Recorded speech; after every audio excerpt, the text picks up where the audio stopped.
Au cœur du Japon médiéval, un lourd secret se transmettait tel un terrible héritage de génération en génération entre deux puissants clans, les Yamada et les Nakamura. Depuis un affront datant de plusieurs décennies, les familles se déchiraient dans une querelle sanguinaire, chacun des descendants nourrissant son âme d'un désir inextinguible de vengeance et de fierté familiale. Chaque nouvel enfant né dans l'un de ces clans était aussi un nouveau soldat enrôlé dans une guerre sans fin.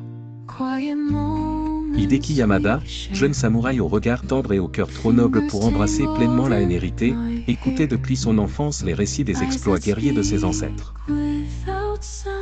Pourtant, les contes héroïques et les chants de gloire avaient, pour lui, un goût amer. Lorsqu'il entendait son père, le sage Tetsuo Yamada, proclamer la gloire éternelle des siens et l'infamie inaltérable des Nakamura, Hideki ne pouvait réprimer un élan profond de compassion pour leurs ennemis. Un jour, en errant dans une forêt embrumée bordant les territoires disputés par les clans, Hideki fit la rencontre des Nakamura. Et Nakamura, une jeune fille dont la discrétion et la douceur contrastaient merveilleusement avec le profil que l'on dressait communément des membres de son clan. Par une ironie du sort, les deux jeunes gens, sans connaître leur véritable identité, se lièrent d'amitié. Et Hideki partageait des idéaux de paix et d'harmonie.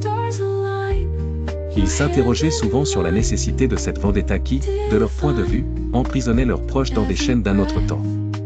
Leur relation, bien que sincère et empreinte d'une rare innocence, ne fut pas sans danger.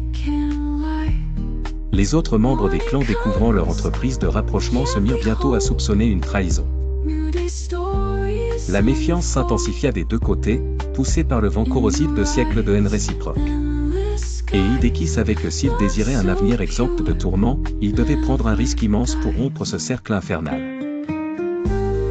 Lors d'un clair matin où le soleil éclairait doucement les pétales de cerisier, Hideki et décidèrent de réunir leur famille.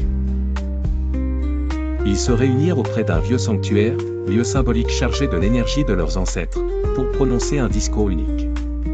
La cérémonie fut empreinte de tension, chaque samouraï présent avait la main posée sur le pommeau de son katana, prêt à dégainer au moindre signe d'agression.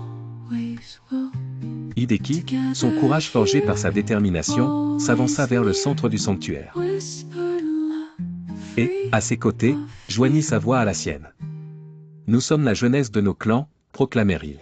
« Nous avons choisi la paix et nous brisons le cycle de vengeance qui nous a tous enchaînés si longtemps. » Ces mots, portés par le vent, traversèrent les cœurs endurcis. Il fallut du temps pour que les vieilles rancœurs commencent à se dissiper. L'acte audacieux d'Hideki initia un lent processus de réconciliation.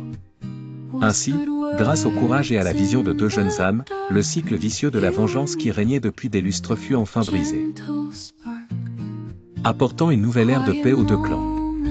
Et les cerisiers, cette année-là, fleurirent comme jamais encore.